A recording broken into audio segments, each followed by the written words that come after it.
13절부터 23절까지 말씀입니다. 사도행전 13장 13절부터 23절까지 말씀입니다. 신약성경 209페이지, 210페이지 되겠습니다.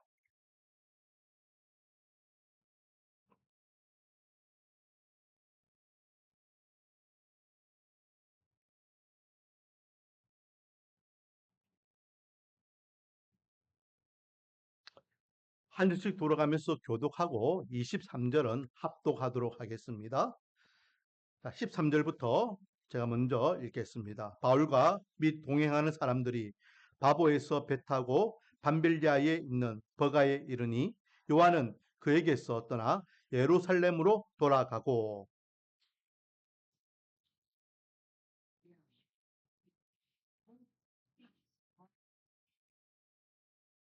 율법과 선지자의 글을 읽은 후에 회당장들이 사람을 보내어 물어 이르되 형제들아 만일 백성을 구원할 말이 있거든 말하라 하니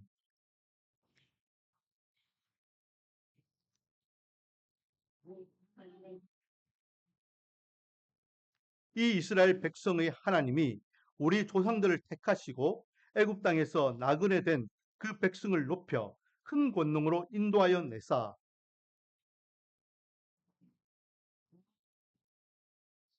가나안 땅 7족속을 멸하사 그 땅을 기업으로 주시기까지 약 450년 가니라. 그 후에 그들이 왕을 구하거늘 하나님이 베냐민 지파 사람 기스의 아들 사울을 40년간 주셨다가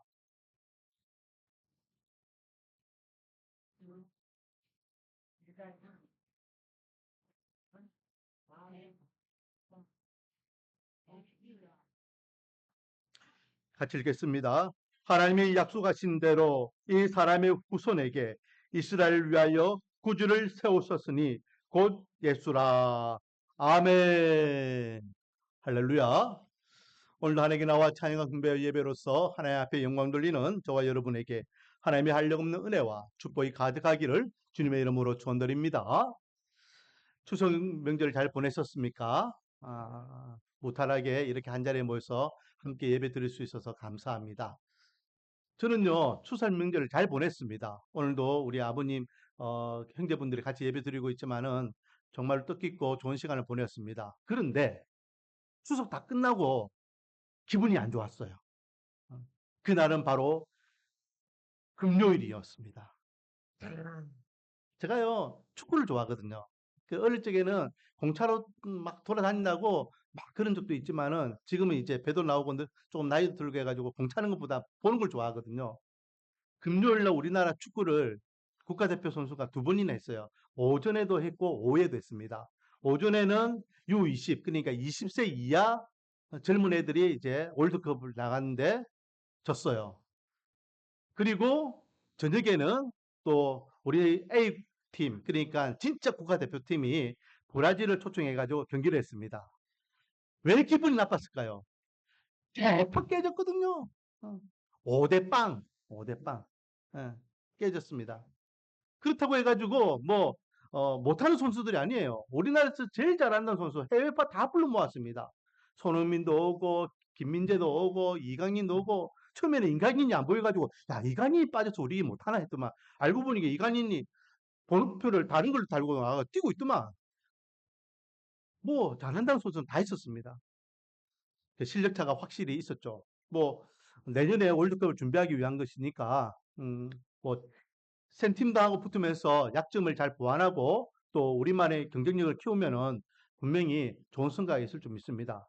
제가 왜 이 이야기를 하냐면요. 그렇게 5대 빵으로 끝나는 그때에 우리나라 한국 사회에 또 다른 기록이 세워졌습니다. 그게 뭐냐면 손흥민 선수가 최다 A매치 경기에 출전한 기록을 갱신했다는 거예요. 그 앞에는 차범근 감독하고 홍명보 감독이 이제 1등이었는데 이번에 손흥민 선수가 1등이 됐어요. 그래서 손흥민 선수가 이번에 최다 이제 출전자다 하면서 막 그전부터 이렇게 했는데 경기가 5대 빵으로 끝나니까 그게 뭐 온 데 산데 전부 다 없어지고 기록도 뭐 이렇게 기사에도 안 나오고 막 그러더라고요. 한국 사람은요, 최초, 최대, 최다 뭐 이런 것들을 좋아하잖아요. 음, 그래서 그런 것들 막 의미를 부여하는데 이번 경기에서는 그런 것들이 사그러졌다라는 겁니다. 사도행전에 보면요, 사도행전에 보면 우리가 지금 사도행전 말씀 묵상하고 있지만은 교회사에서 최초라는 그런 의미 있는 일들이 많이 기록되어 있는 것을 보게 됩니다. 최초로 교회가 세워졌죠. 사도행전 2장에 기록되어 있습니다. 마가 요한의 다락방에서 120명의 성도가 함께 기도하고 있을 때에 성령께서 뜨겁게 역사하심으로 비로소 교회가 이 땅에 세워지게 되죠. 그리고 최초의 직분자도 등장하게 됩니다. 하나님의 은혜 가운데에 나가서 복음을 전하니 수많은 사람들이 주님 앞에 돌아와요. 이스라엘 사람들뿐만 아니라 헬라파 유대인과 히브리파 유대인들이 하나님 앞에 막 돌아와요. 그래서 교회가 이렇게 가난한 자, 약한 자, 또 소외된 자들 돌보는 일을 많이 하다 보니까 소외된 인들이 발생하더라는 거죠, 교회 안에. 그래서 야, 우리가 말씀과 기도에 전무해야 되는 데에 사람들 돌보는 데 신경 쓰다 보니까 이런 일들이 일어나는구나. 사람들을 돌보는 사람들을 따로 세우자 해서 직분자를 세우죠. 그 직분자들을 우리가 흔히 일곱 지사라고 이야기합니다. 성경에는 집사라는 표현은 쓰지 않지만 일꾼이라고 표현하고 있죠. 일꾼이나 단어와 집사는 단어가 똑같은 단어예요. 그 중에 우리가 잘 알고 있는 스데반 집사, 빌립 집사 이런 등등의 집사가 있죠. 이렇게 최초의 직분자가 기록되어 있는 곳이 사도행전 6장 말씀입니다. 그리고 그렇게 직분을 받은 직분자들 중에서 집사들 중에서 스데반이라는 인물이 또 나가서 복음을 전해요. 복음을 전하니까 시샘하는 사람들이 이 스데반을 공개 처형하게 됩니다. 그래서 최초의 순교자 또한 이 사도행전에 기록되어 있습니다. 교회사에서 최초로 순교한 인물이 누구라고요? 스데반 집사입니다. 그래서 거기에 대한 말씀이 사도행전 7장과 사도행전 8장 1절 말씀에 기록되어 있죠. 스데반을 처형하는 데 있어서 이 처형이 합당한 처형이다라고 증인으로 섰던 인물이 누구냐? 바로 사울입니다. 이 사울이란 젊은이가 이 재판과 이 처형은 합당한 것이다 라고 하며 증인으로 세워졌죠. 자, 그리고 최초의 사도들 가운데에 12사도들 가운데에 순교자 또한 사도행전에 기록되어 있습니다. 예수님의 12제자, 즉 가룟유다 외에 마태아가 이제 12명 중에 한 명이 되었죠. 그리고 이 12사도들 가운데 최초의 순교자가 발생하게 되는데 헤롯 대왕이 이스라엘을 이제 통치하기 위해서 민심을 얻기를 원했어요. 근데 사람들의 마음을 얻는 게 그렇게 쉬운 게 아니에요. 그러다가 가만히 보니까 이스라엘 자기들끼리 어? 다투는 게 있어요. 그게 뭐냐? 종교적으로 다투는 겁니다. 유대교 사람들과 기독교 사람들이 싸우는 걸 보게 되었죠. 야, 이스라엘 사람들이 민심을 얻기 위해서는 이스라엘 사람들이 제일 싫어하는 저 기독교 예수당을 없애면 되겠구나. 그래서 예수당을 없애기 위하여 그 머리 되는 야고보를 먼저 처형합니다. 야고보. 예수님의 12제자. 예수님의 측근이었던 3명. 베드로와 요한과 야고보. 이 세 사람은 예수님께서 어디를 가든 항상 함께 했잖아요. 그 초대교회의 수장 중에 한 명이었습니다. 야고보를 처형해버려요. 사람들이 좋아했을까요? 싫어했을까요? 엄청 좋아하는 거예요. 유대인들이요. 야! 왕이 잘하는 거야. 그러니 거기에 힘을 얻은 이 헤롯이 야, 야고보를 죽이니까 이스라엘 사람들이 날 좋아하네? 그러면 베드로를 죽이면 더 좋아하겠네? 그래서 베드로까지 죽일 뻔하죠. 여기에서 예수님의 12제자 중에 첫 번째 순교자 야고보가 등장하게 되는데 거기에 대한 말씀이 12장에 기록되어 있습니다. 그리고 또 최초의 기록이 기록되어 있는데 바로 13장 내용입니다. 오늘 우리가 읽은 내용이 13장이죠. 여기에는 어떤 최초가 있냐? 바로 세계 선교의 최초의 선교사가 파송되는 장면이 나옵니다. 이스라엘 윗동네가요, 시리아입니다. 지금으로 이야기하면 시리아라는 나라이고 성경적으로는 아람이에요. 그 아람에 안디옥이라는 도시가 있었습니다. 그곳에 하나님의 교회가 세워지게 되고 하나님의 교회가 세워졌다라는 소식을 듣고 이스라엘에서 가장 영향력 있는 인물 중에 한 사람이었던 바나바를 초대 목회자로 파송하게 됩니다. 그때에 예수님을 인격적으로 만났던 사울이 자기 고향 땅 다수에 머물고 있었습니다. 그래서 이 바나바가 다수까지 올라가서 사울을 데리고 와서 안디옥 교회에서 1년간 목회를 하죠. 여기에 대한 말씀을 우리가 지난주에 말씀을 나눴습니다. 그렇게 1년 동안 열심히 말씀을 전하고 가르치고 있는 어느 날 하나님께서 사람들에게 말씀하셔요. 너희들 가운데에 두 사람을 따로 세우라 라고 말씀하십니다. 그리고 그 두 사람에게 안수하고 하나님께서는 그 두 사람을 세계 선교의 1호로 파송하게 되는 것을 보게 되죠. 자, 3절 4절을 한번 읽어볼까요? 13장 3절 4절입니다. 제가 읽어보겠습니다. 이에 금식하며 기도하고 두 사람에게 안수하여 보내니라. 두 사람이 성령의 보내심을 받아 실루기아에 내려가 거기서 배 타고 구보로에 갔어. 최초의 선교사가 누구라고요? 바울과 바나바라는 것입니다. 성경은 사도행전은요, 크게 두 구분으로 나눌 수 있습니다.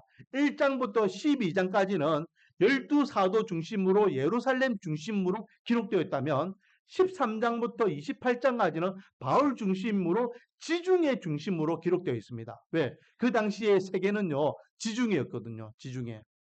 그 당시에 세상의 끝은 스페인이었습니다. 지중해를 볼 때에 이스라엘 땅에서 가장 끝 땅이 스페인이었기 때문에. 그래서 사도 바울의 꿈은요, 내가 저 스페인까지 가서 복음을 전하겠다. 예수님께서 땅끝까지 이르러 내 증인이 되라 말씀하셨으니까 사도 바울의 생각에는 스페인이 땅끝이었어요. 그래서 내가 반드시 스페인까지 가겠다라고 그렇게 자기의 뜻을 정했다라고 기록되어 있는 말씀을 알 수 있습니다. 이렇게 사도행전에는 최초라는 단어들이 많이 기록되어 있는데, 자, 오늘 우리가 읽은 본문은 이제 최초의 선교사 바울과 바나바에 대한 말씀이죠. 바울을 향해서요, 사람들이 흔히 목회자, 신학자라고도 이야기합니다. 그건 맞는 말이죠. 하지만 공식적인 사도 바울의 직함은 뭐라고요? 선교사입니다. 그렇기 때문에 오늘날 목회자들과 선교사였던 바울을 같이 비교하는 것은 좀 안 맞아요. 그래서 사람들이요, 사도 바울이 이렇게 했는데 왜 오늘날 목회자들은 이렇게 합니까? 라고 이야기할 때가 종종 있어요. 그 중에 한 가지가 뭐냐? 사도 바울은 자리 편 생계를 이어갔습니다. 그 말은 무슨 말이죠? 교회에서 생활비를 받았다 안 받았다? 안 받았다는 거예요. 그런데 오늘날 교회 목회자들은 교회에서 생활비를 받잖아요. 야, 왜 목회자들이 교회에서 생활비를 받냐? 그거는 잘못된 거 아니냐?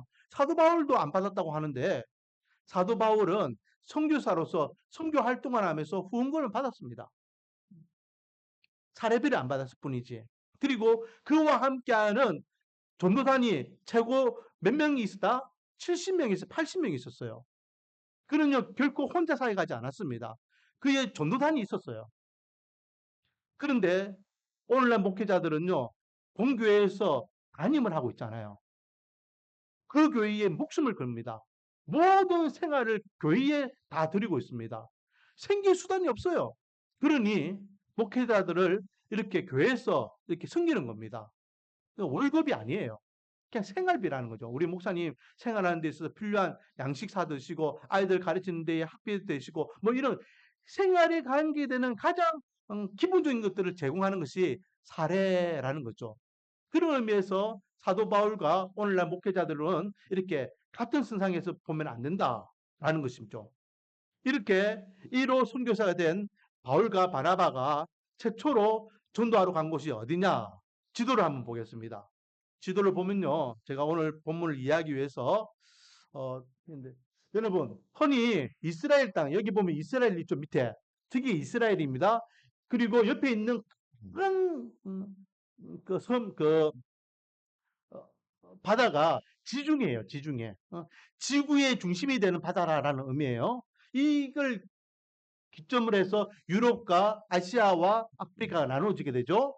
그런데 거기 보면요. 섬이 하나 큰 섬이 있어요. 이 섬은 웬만한 나라보다 큰 섬이에요.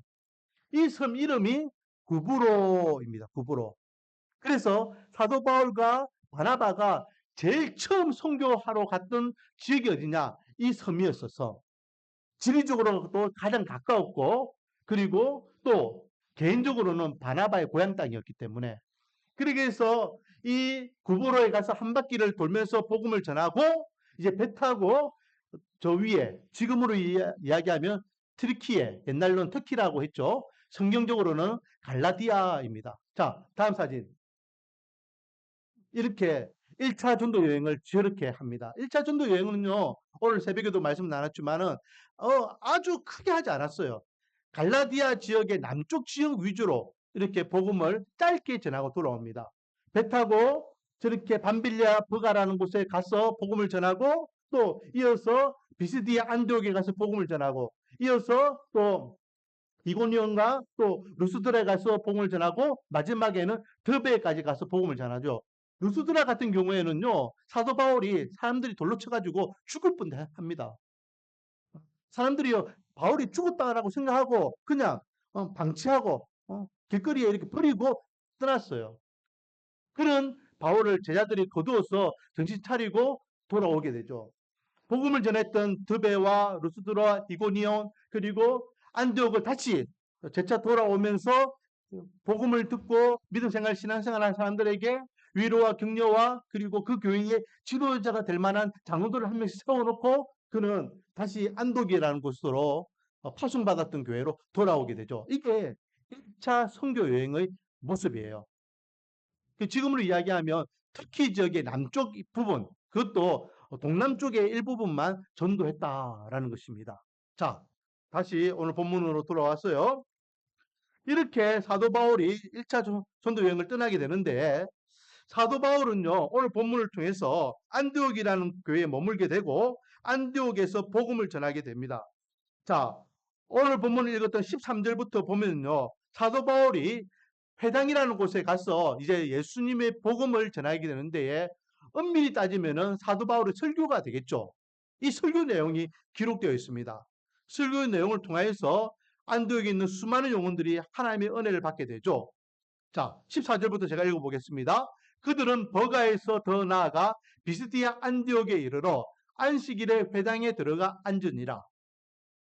율법과 선지자들을 글을 읽은 후에 회당장들이 사람을 보내어 물어 이르되 형제들아 만일 백성을 권할 말이 있거든 말하라 하니 바울이 일어나 손짓하면 말하되 이스라엘 사람들과 및 하나님을 경외하는 사람들아 들어라 라고 하면서 17절부터 본격적으로 설교 내용이 쭉 전해지게 되죠. 그리고 이렇게 설교가 끝났을 때에 사람들의 반응은 어땠을까요? 42절 성경책 한 장만 넘기면 됩니다. 42절을 보면요. 설교가 끝났습니다. 끝나고 난 다음에 사람들의 반응 제가 읽어볼게요. 그들이 나갈새 이제 사도 바울 일행들이 설교 끝나고 이제 회당문을 나갔다는 겁니다. 나가려고 할 때에 사람들이 청하되 다음 안식일에도 이 말씀을 전하라 하더라. 다음 주에 와서 또 전해줬으면 좋겠습니다. 라고 하는 거예요. 그리고 43절 회당의 모임이 끝난 후에 유대인들과 유대교에 입교한 경건한 사람들이 많이 바울과 바나바를 따르니 두 사도가 더불어 말하고 항상 하나님의 은혜 가운데 있으라 권하니라. 44절 같이 한번 읽어볼까요? 시작. 그 다음 안식일에는 온 시민이 거의 다 하나님의 말씀을 듣고자 하여 모이니 복음을 전하니까 그 복음을 듣는 사람들이 하나님의 은혜를 받더라. 야, 이건 무슨 이런 말씀이 다 있어. 그래서 너무 좋아가지고 다음 주에 한 번 더 말씀을 전해주세요. 그런데 이게 일주일 동안 소문이 막 퍼진 거예요. 야, 저 중동에서 시리아 땅에서 야, 어떤 사람들이 와서 복음을 전하는데 야, 우리가 알고 있던 거 또 다른 복음이야. 또 다른 메시지야. 소문이 다 퍼졌어. 그래서 44절을 보니까 그 안디옥이라는 그 지역에 있는 사람들이 거의 다 이 회당에 모인 거예요. 소문이 그리 퍼진 겁니다. 자, 여기에서 우리에게 주시는 첫 번째 교훈은 뭘까요? 하나님의 말씀을 들으면 반드시 뭘 받아야 된다? 은혜를 받아야 된다. 은혜를. 말씀을 들으면 은혜를 받아야 돼요. 말씀을 들으면 은혜를 받아야 돼요. 말씀을 들었는데도 그 말씀이 무슨 말씀인지도 기억도 안 나고, 또 말씀을 들었는데 말씀은 하나 기억 안 나는데 우스갯소리만은 한참 기억나고. 그래서 일주일 동안 어떤 목사님은 야 지난주에 우리 목사님이 말씀하시는데 하면서 우스갯소리 이야기하고 정치 이야기하고 세상 돌아가는 이야기하고, 야 우리 목사님 이런 이야기 하셨더라. 그 의미 없는 말씀은 아무 의미가 없다고요. 말씀에서 보되면은 하나님의 말씀을 들을 수 있어야 됩니다. 그리고 그 말씀을 통하여 은혜를 받아야 돼요. 할렐루야. 저 여러분은 늘 하나님의 말씀에 은혜를 경험하기를 주님의 이름으로 축원드립니다. 왜? 교회는 은혜 받는 곳이에요. 교회는 은혜 받는 곳입니다. 교회 왜 나왔습니까? 교회 왜 왔습니까? 예배 드리기 위해서 왔습니다. 뭐 하기 위해서 왔습니다. 뭐 하기 위해서 왔습니다. 그것을 한마디로 이야기하면 뭡니까? 은혜입니다. 은혜. 따라하겠습니다. 교회는 은혜 받는 곳이다. 할렐루야. 그렇게 은혜를 받으니까 사람들이요, 너무 좋아서 탁탁이잖아요. 또 뭐요? 또 뭐야? 자, 이 말씀은, 이까지는 우리가 너무나 잘 알고 있는 말씀이에요. 복음을 전하고, 복음을 듣고, 말씀의 은혜를 경험하고, 그 말씀의 은혜를 경험한 대로 우리가 살아간다. 이거는 우리가 너무 잘 아는 말씀이죠. 오늘 저와 여러분이 특별히, 나누고 싶은 말씀은요, 그 다음 말씀이에요. 은혜를 받으면 어떻게 되느냐? 자, 오늘 제목을 한번 읽어볼까요? 오늘 제목, 설교 제목을 한번 읽어보겠습니다. 시작. 진심과 전심. 진심과 전심. 여러분, 진짜 은혜를 받으면요, 진심이 전심으로 신앙생활을 하게 되는 것을 우리는 알아야 됩니다.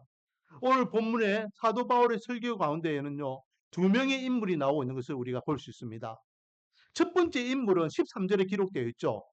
바울과 및 동행하는 사람들이 바보에서 배 타고 밤빌리아에 있는 버가에 이르니 요한은 그들에게서 떠나 예루살렘으로 돌아가고. 여러분, 바나바와 바울 외에 한 사람의 이름이 13절에 기록되어 있습니다. 이 사람의 이름이 뭐라고요? 요한입니다. 이 요한은 마가라고 하는 요한이에요. 예수님의 제자 중에 한 사람인 요한이 아닙니다. 이 요한은요, 어떻게 바울과 바나바와 함께 이 자리에 있느냐? 22절 말씀해 보니까 하나님께서 바울을 이렇게 택하실 때에 이 요한이 같이 동행하는 것을 보게 됩니다. 5절 말씀. 살라미에 이르러 하나님의 말씀을 유대인의 여러 해당에서 전할세 요한을 수행원으로 두었더라. 요한은 수행원으로 따라갔어요. 요한. 그러니까 안디옥 교회에서 파송할 때부터 요한은 따라왔다는 겁니다. 그런데 어떤 이유였는지 모르겠지만은 아까 이야기했던 그 섬 구브라에서 전도를 끝나고 밤빌랴, 그러니까 갈라디아 지역에 도착하자마자 이 요한은 예루살렘으로 돌아갔다는 거예요. 예루살렘. 자, 왜 예루살렘에 돌아갔느냐? 이 요한이요, 원래 예루살렘 사람이잖아요. 바나바와 바울이 요한을 만나게 된 계기, 바나바와 바울이 요한을 안디옥에 데려간 계기가 어디냐? 12장 25절, 지난주에 우리가 말씀을 나눴죠. 바울과 바나바가 부조하는 일을 마치고 마가라 하는 요한을 데리고 예루살렘으로 올라온지라. 그러니까 예루살렘 교회가 흉년으로 어려움을 당하니까 안디옥 교회가 예루살렘을 도와주기 위해서 구제 헌금을 했고, 그 구제 헌금을 이렇게 전달하기 위해서 바나바와 바울이 예루살렘에 갔습니다. 그리고 구제 헌금을 드리고 난 다음에 돌아가는 그 길에 이 요한을 데리고 안디옥 교회에 데려갔다는 거예요. 그리고 파송할 때에 안디옥에 있는 그 요한도 함께 수행원으로 갔다는 겁니다. 이 마가 요한은요, 그냥 보통 사람이 아니에요. 마가 요한은요, 놀라운 사람이에요. 왜? 아까 전에 제가 이야기했지만은 최초라는 단어들을 많이 썼지만은 최초로 교회가 세워질 때에 성령이 강력한 임재하심이 일어났던 그 사도행전 2장, 그 120명이 모였던 장소가 누구의 집이냐? 바로 마가 요한의 집이었어요. 마가 요한은요, 성령의 뜨거운 역사를 경험했던 인물입니다. 12장 12절. 깨닫고 마가라 하는 요한의 어머니 마리아의 집에 가니 여러 사람이 거기 모여 기도하고 있더라. 1장 13절 들어가 그들이 유하는 다락방으로 올라가니 베드로, 요한, 야고보, 안드레와 빌립, 도마와 바돌로메, 마테와 및 알페오의 아들 야고보, 헤로딘, 시몬과 야고보의 아들 유다가 거기 다 있더라. 최초의 교회의 장소가 마가 요한의 다락방이었습니다. 뿐만 아니라 예수님께서 돌아가시기 직전에 최후의 만찬을 하잖아요. 그 최후의 만찬의 장소가 마가 요한의 다락방이었어요. 요한은요, 누구보다도 예수님과 초대교회 12사도 120명의 성도들이 하나님의 사람으로 세워지는 것을 옆에서 누구보다도 경험했던 인물입니다. 그러니 이 젊은이가요, 한 거예요. 야, 내가 그동안 예수님을 잘 알고 12사도를 잘 알고 120명의 성도가 성령을 받아서 복음을 전하고 교회가 계급수적으로 성장하고 이렇게 해서 놀라운 역사가 일어나는데 이게 가만히 있을 수 없지. 뜨거웠어요. 마침 바울과 바나바가 예루살렘에 왔다는 이야기를 듣고 돌아가는 그 길목에 저도 데려가 주세요. 저도 데려가 주세요. 그래서 데려간 겁니다. 그리고 최초로 선교 활동할 때에 야! 예루살렘에도 이런 놀라운 일이 일어났는데 예. 바울과 바나바가 전도할 때도 얼마나 놀라운 일이 일어날까 기대했겠죠. 열심과 열정을 따라서 따라갔습니다. 그런데 어떤 이유인지 성경에는 기록되어 있지 않습니다. 밤빌리아라는 곳에 도착하자마자 이 요한은 돌아가요. 안디옥 교회로 돌아가지 않았고 예루살렘으로 돌아갔다 했습니다. 이 말은 무슨 말이죠? 자기 집으로 돌아갔다는 거예요. 왜? 자기 집이 예루살렘에 있었으니까. 나중에요, 여러분. 나중에 이 마가 요한이 돌아간 이 사건이요. 결정적으로 교회사에 엄청난 그런 화두가 되게 되는 것을 보게 되죠. 1차 전도 여행을 이렇게 하고 난 다음에 돌아온 바울과 바나바가 우리가 그때 복음을 전한 교회들이 믿음과 신앙을 잘 세워지고 있는지 다시 한번 점검차 2차 선교 여행을 가자라고 해서 그렇게 떠나려고 해요. 준비를 다 했습니다. 그런데 문제가 발생합니다. 어떤 문제냐? 바나바는 마가 요한을 데리고 가자라고 해요. 왜? 1차 때도 데려갔으니까 이번에도 데려가자요. 하지만은 바울은 안 돼. 그때도 중간에 가가지고 그렇게 한 친구가 하다가 힘들고 또 돌아가면 어떡할래? 안 돼. 그래서 바나바가 바울이요. 2차 전도 여행을 떠나기 전에 대폭 싸웁니다. 엄청나게 크게 싸워요. 제가 이야기했죠. 바울의 성격을 알고자 하면은 하명은 목사의 성격을 알면 된다. 제가 성격이 똑같은 인간이에요.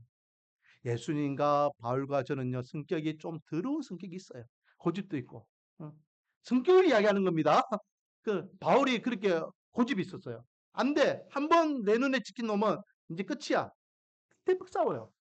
그래서 바나바는 마가 요한을 데리고 구브로라는 그 섬으로 가죠. 제가 이야기했죠. 구브로는 개인적으로 바나바의 고향 땅이었댔잖아요. 갑니다.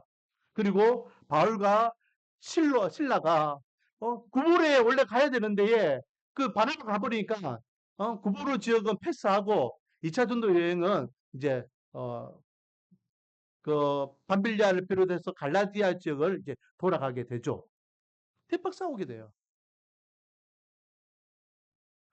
한 사람이 하나님의 복음 사역을 하는 데에 방해 요소가 되는 모습을 보게 되죠. 여기서 우리에게 주시는 교훈은 뭡니까? 진심이 없는 열심과 진심이 없이는 전심으로 하나님을 바로 섬길 수 없다는 겁니다. 분명히 이 요한은요, 예수님의 최후의 만찬을 옆에서 보았고, 초대교회가 성령의 강력한 임재하심을 보았고, 구원의 역사를 보았고, 그래서 그 믿었어요. 한데 무엇이 없었다? 진심이 없었어요. 진심이 없었어요.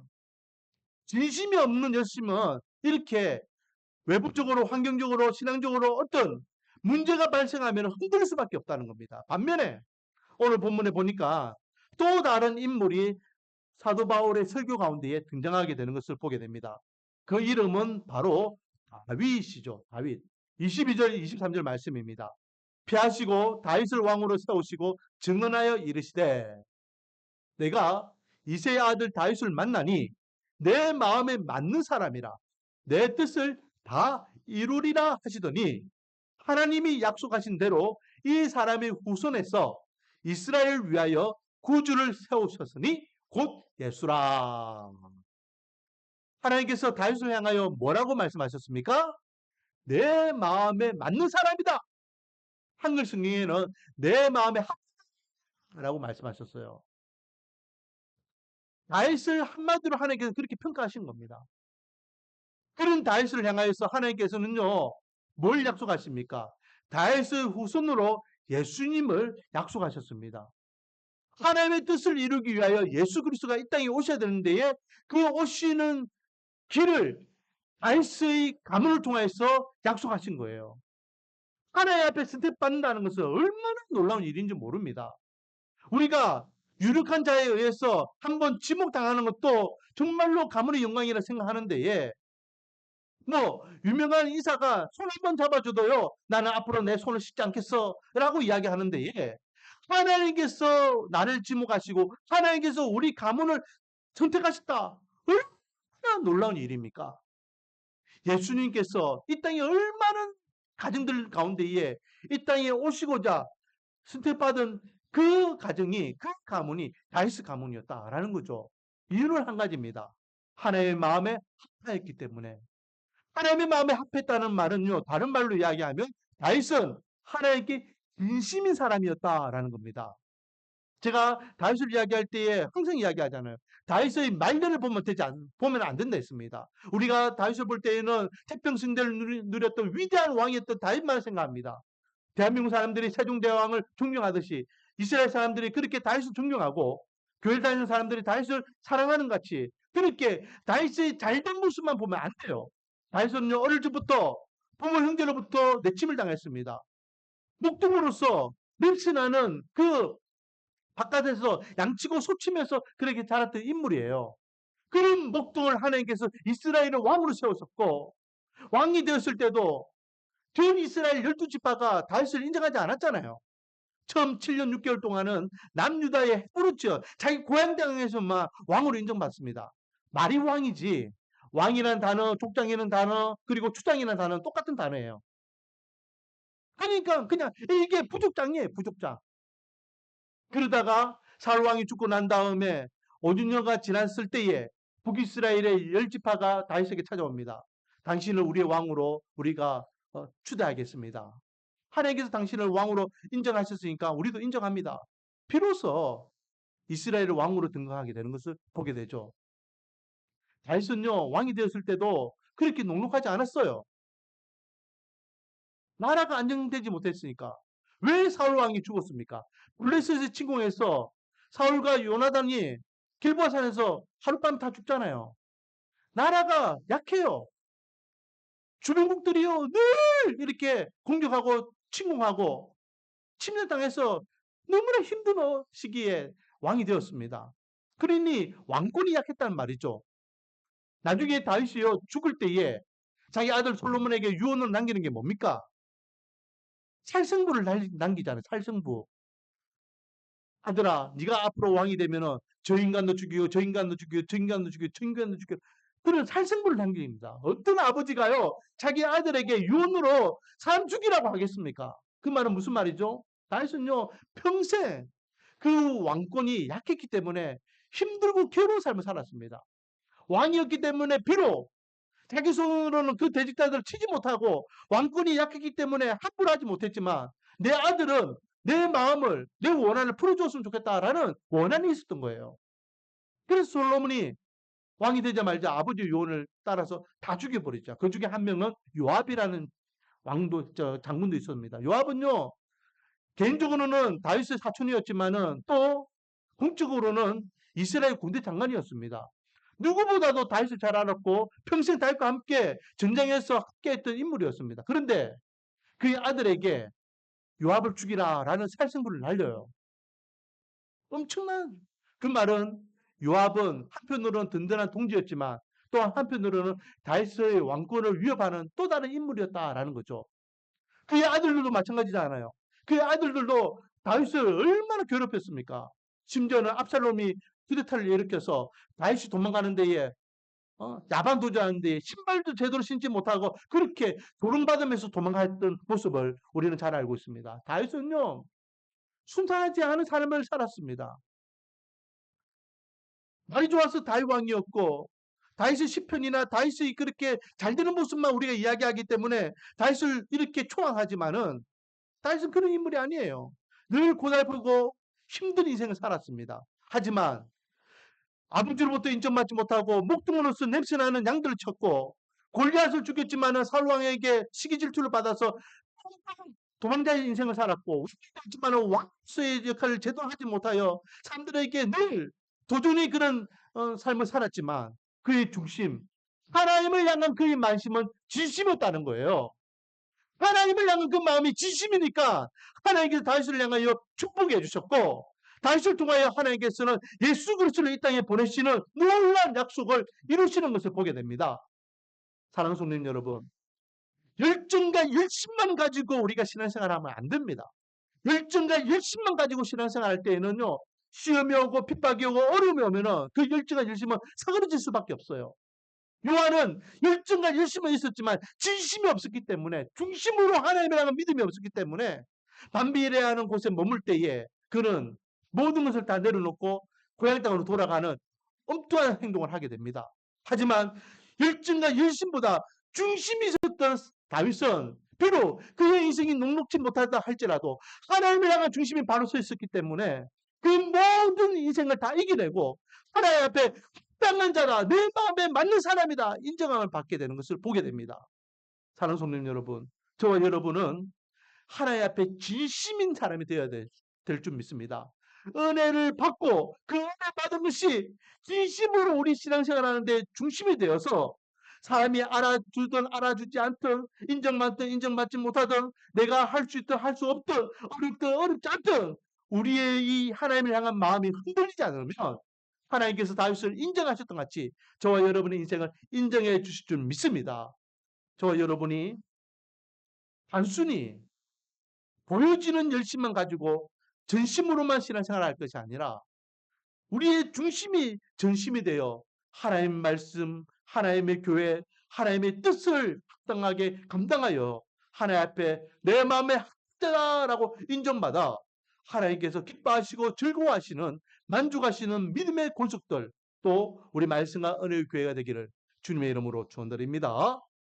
기도하겠습니다. 아버지 하나님, 진심이 없이 열심만 있었던 요한은 그의 발걸음을 멈추었지만 진심으로 하나님을 숨겼던 다윗은 그의 인생이 녹록지 못한 인생이었지만 하나님을 향한 중심은 흔들리지 않았습니다. 결국 하나님은 다윗을 향하여 내 마음에 맞는 사람이다, 내 마음에 합한 자라고 약속하셨고, 그의 후손을 통하여 예수 그리스도를 이 땅에 보내시는 놀라운 은혜를 경험하게 됩니다. 이와 같이 우리 말씀과 은혜교회 성도들이 이 자리에 함께 예배드리는 하나님의 백성들이 말씀으로 은혜를 경험하여 하나님 앞에 진심인 신앙생활을 통하여 하나님 앞에 인정받고 칭찬받는 믿음의 백성들 다 되게 은혜와 복을 다하여 주시옵소서. 예수님의 이름으로 기도드립니다.